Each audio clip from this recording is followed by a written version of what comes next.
Hi, I'm Tracy Martirana from Holistic Wellness with Tracy, and today I'm inviting you into my kitchen while I make a mushroom and butternut squash Wellington. You might be familiar with beef Wellington, which is a chunk of beef, usually like a tenderloin, sort of coated in a mustardy sauce, wrapped in prosciutto, and then baked inside puff pastry. That sounds delicious, except for the beef and the prosciutto.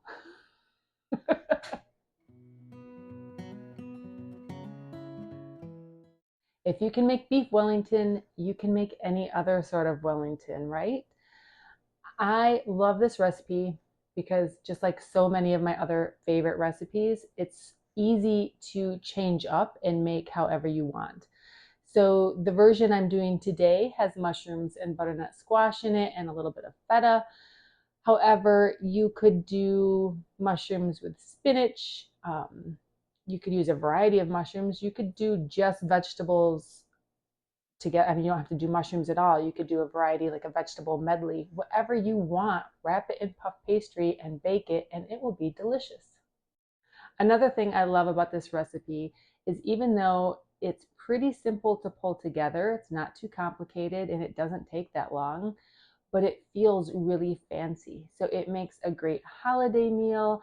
It's great if you're having company for dinner. It's perfect for a date night. Anything that you want to feel a little bit elevated, you can serve this feeling fancy, even though it was really simple to make. Come join me. Let's start cooking. We're going to start by cleaning some mushrooms. I have these blue oyster mushrooms, which are already clean, so I'm not going to have to worry about those. And then I have cremini mushrooms, and these are really horribly dirty, so I'm going to rinse them off and get all of the dirt off them. You could also use big portobello mushrooms, shiitake mushrooms, really anything that floats your boat.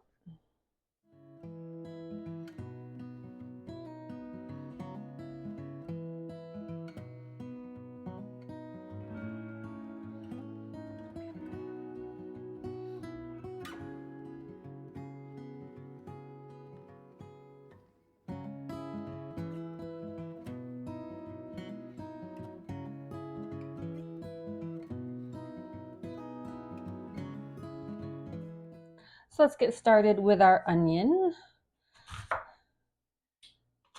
I'm just going to chop this up and get it into the pan.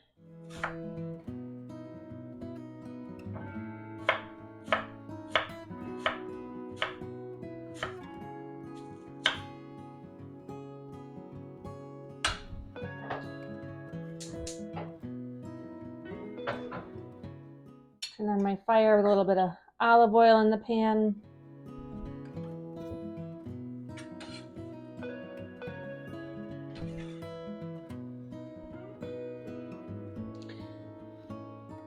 While the onions soften, we will work on chopping up our mushrooms.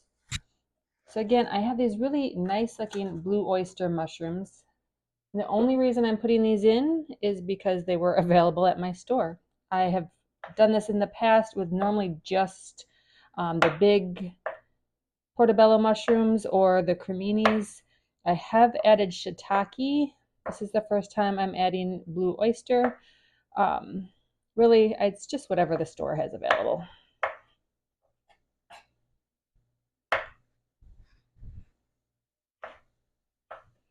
And I'm just chopping it up into bite-sized pieces. And I'll work on their creminis. I want them a little chunky, so I don't want them too small, but I don't want giant pieces either.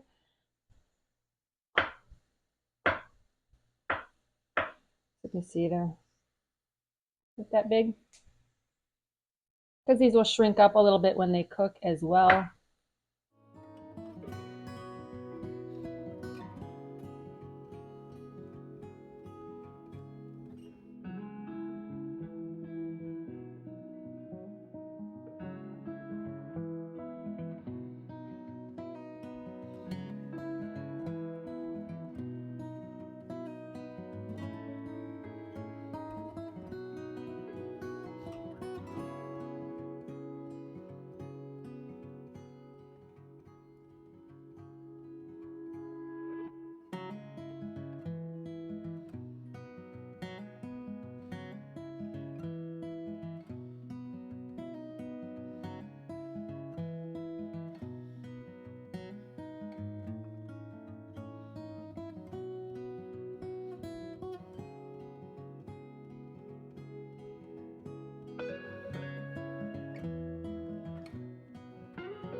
I'm just checking on my onion.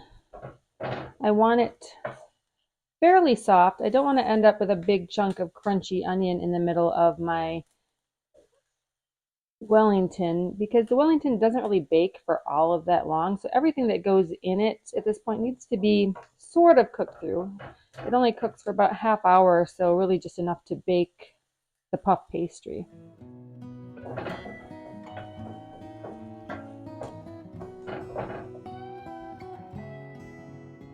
I'm going to add in some garlic.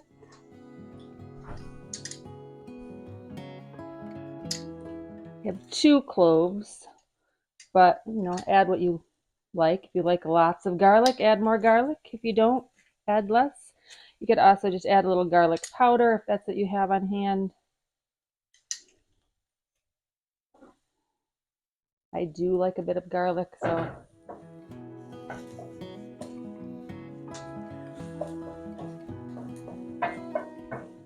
just stir that around, let the garlic start to cook. You want to watch it pretty closely once you add the garlic, though, because you don't want the garlic to burn.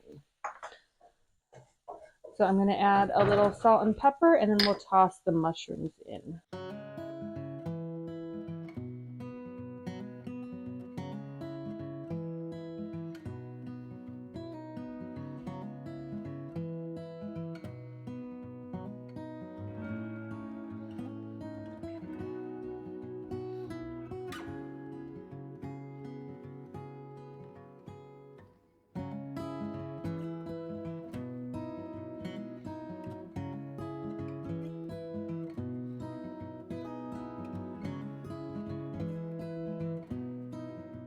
Now the pan seems a little dry at first, but mushrooms put out a lot of moisture. So as soon as they start sweating out, they will add some water into the pan. Now I have a little bit of fresh thyme, fresh slash frozen. So in the fall, I pick thyme out of my garden and I just freeze it in a jar. And then when you pull it out, it comes out almost like fresh, slightly dried thyme, which is perfect for using all winter long. If you don't like thyme, you could flavor this with something else, maybe like poultry seasoning, which does have thyme in it. Sage, even just a little basil would be good.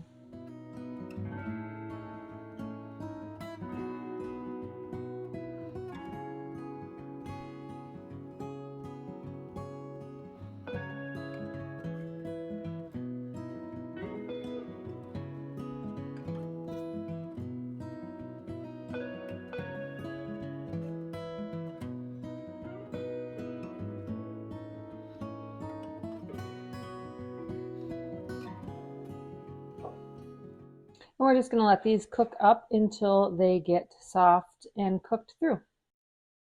While the mushrooms are cooking, I wanted to take a moment to talk to you about the other ingredients. First of all, the butternut squash. I have this bag of cubed butternut squash that I pulled out of my freezer because last fall I was cooking something and I had a giant squash and I didn't need all of it. So I cubed it, cooked it, and froze it. So that's what I'm going to use in my Wellington. So I don't have to do anything special with it. I can just pull it out of the bag and layer it in. You most likely do not have this sitting in your freezer. If you do, great. But if you don't, simply get some fresh butternut squash, cube it up, add a little bit of olive oil to it, and roast it for about half hour or so before you assemble the Wellington. So I would have started with that first, get that in the oven, and then start on the mushrooms. The other things you need is some sort of mustard. I actually have this mustard mixed with some parsley that I made up earlier. You need an egg for an egg wash. I have feta cheese that I'm going to add in here as well. And then most importantly, puff pastry. So puff pastry usually comes in a pack of 2. You only need 1 for this recipe. So I pulled it out of the freezer yesterday, put it in this Ziploc bag, stuck it in the fridge to thaw, left the other one in the freezer.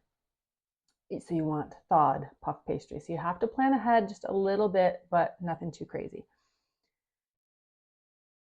Another thought on the puff pastry, this recipe can be pretty versatile for dietary restrictions. So if you have someone who is gluten-free, I know you can find gluten-free puff pastry. I can't speak for how good it is, but at least it is an option. Most puff pastries are vegan, so if you simply leave out the cheese and maybe do an egg substitute for your egg wash, you can have a vegan version. And like I said before, you can change up the ingredients however you want, add, subtract, put whatever you want in your filling. The mushrooms are looking pretty good here.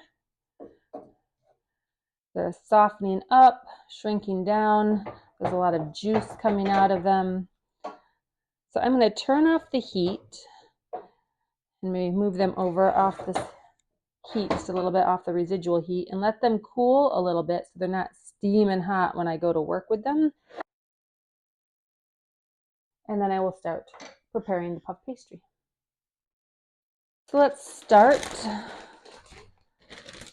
by bringing out our puff pastry.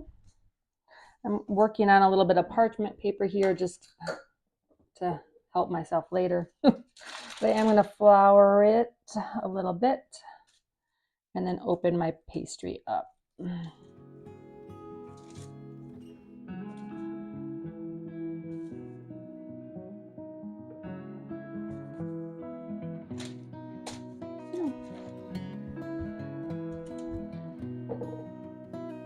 Sprinkling it with just a little more flour, just so it's not sticky, and I'm rolling it out just a little bit.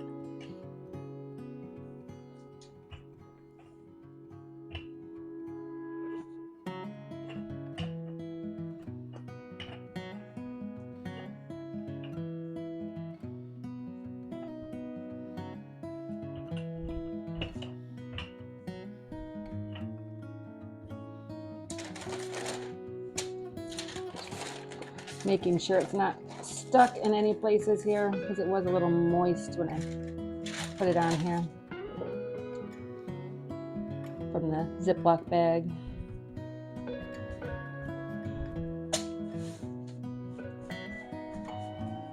So we have a nice rectangle. What I'm going to do is fill it sort of in the middle, and then we'll fold these over to seal it closed. That's where we're going with this. So the first thing, while we're letting our mushrooms cool just a little bit, I'll start by putting my mustard on here. You don't need a lot. It's just to add a little extra layer of flavor. Like I said, you can see the parsley that I added to it, because I also had parsley in my freezer.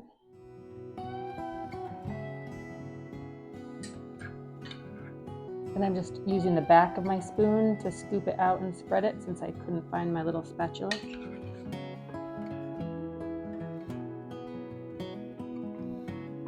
That looks yummy.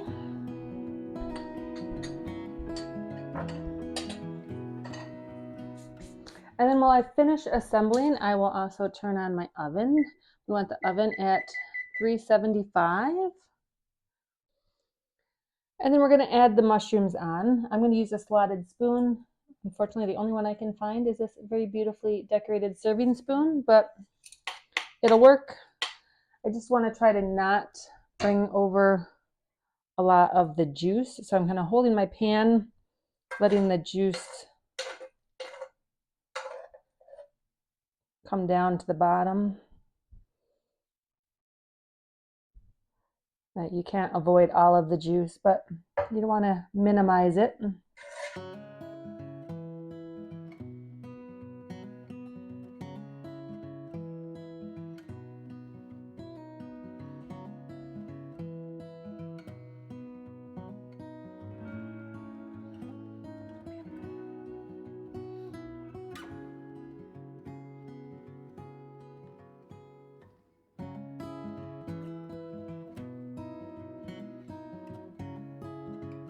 In my butternut squash, all I'm doing is taking it by the handful and just sort of spreading it out.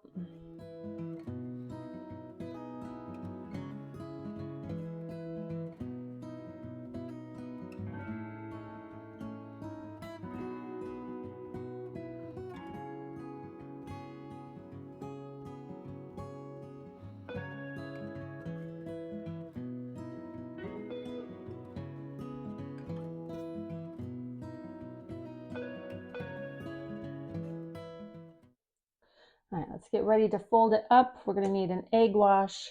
So I'm just breaking an egg into this bowl.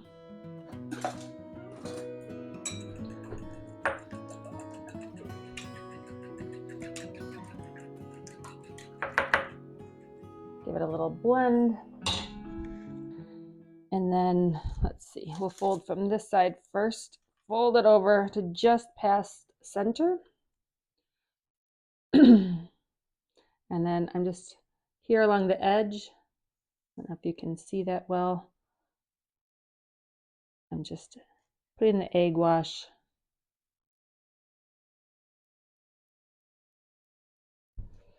And then we'll fold this layer up over so it connects. You know what? I'm going to add a little egg wash over there because I'm not certain how well this is going to seal up. And the egg wash definitely helps it seal.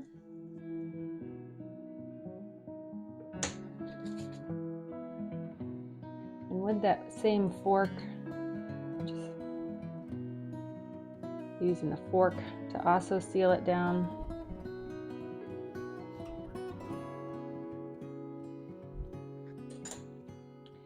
And then for the ends, I'm going to put a little bit inside.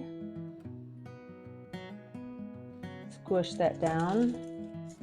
And then a little bit along the edge here. And I'm going to fold it up.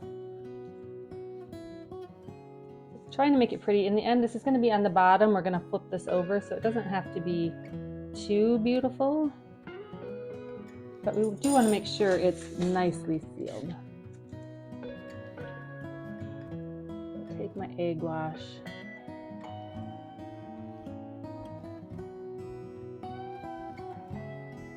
And do this end.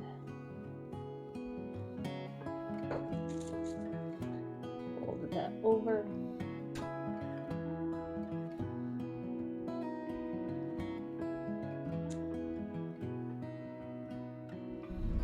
Right. And then the fun part is to flip it onto a baking pan, which is also lined with parchment paper. So how about we do it sort of this way.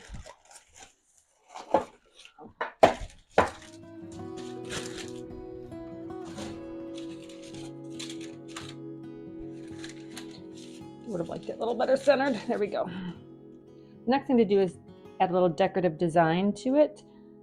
This is going to cook. It needs to release the steam. So it really just needs a couple slits. It doesn't have to be anything crazy. I'm going to just sort of do dots down the center.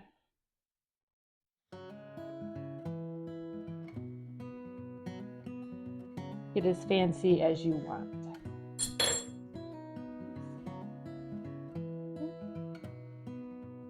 Now let's get it into the oven. I'll set the timer for 25 minutes. We'll check on it then. In the meantime, let's clean up.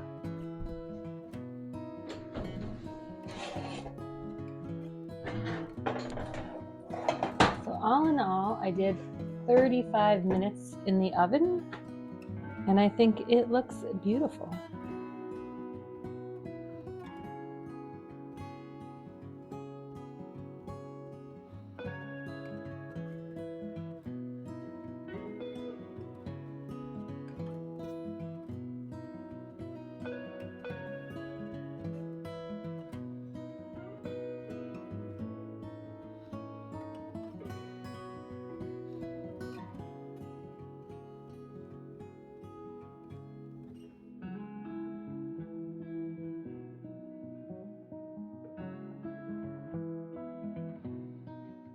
Thanks for watching. I hope you enjoyed this video.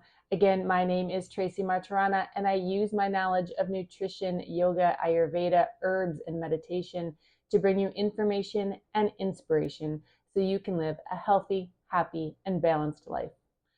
Please hit the subscribe button, watch my previous videos, like them, and share them with your friends.